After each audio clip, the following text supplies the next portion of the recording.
Hi, it's Mark Owen from Moose, Monty PR, the editor of Punchline magazine. This evening I'm joined by Kenton. Hey Mark. Hi Kenton, really nice to meet you. And we're the Evans-Jones-Schmidt opening launch of the kitchen, and you're here to do an inspirational talk. Climbed Everest 14 times. What could you say to the business community when things are getting tough? What drives you forward to?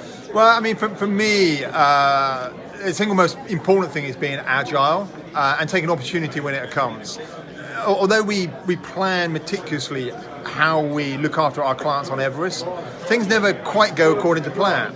And there's so many things out of our control. You know, the weather, for instance, the underfoot conditions, how the individual client is feeling on summit day. So we've got all these things. And although we pride ourselves in client care, there are times that you've got to dig deep. And you're looking at, your back's against the wall and you're trying to work out what to do next. I think the single most important thing is you've got to make a decision and you've got to stick with that decision and you've got to run with it. Because if you start dilly-dallying, if you start going, oh, well, maybe we should have done this or perhaps we should do that, you're just burning through time. And in the mountains, that's the one thing you don't have. So it's building on that, it's looking within yourself, the experience that you've got, having the confidence to make that decision. Make that decision yourself, take responsibility for it and go with it.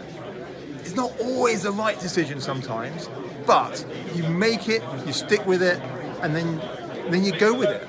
And that in the mountains is absolutely paramount. Time is critical, especially in a death zone. 8,000 meters on Everest, you don't have time to chunk around and ask other people. You make the decision, you go for it. Take that opportunity, and 9 times out of 10, it will work out for you. What else can I add? Thank you very much. Really nice to meet you, Kenton. Pleasure, Mark.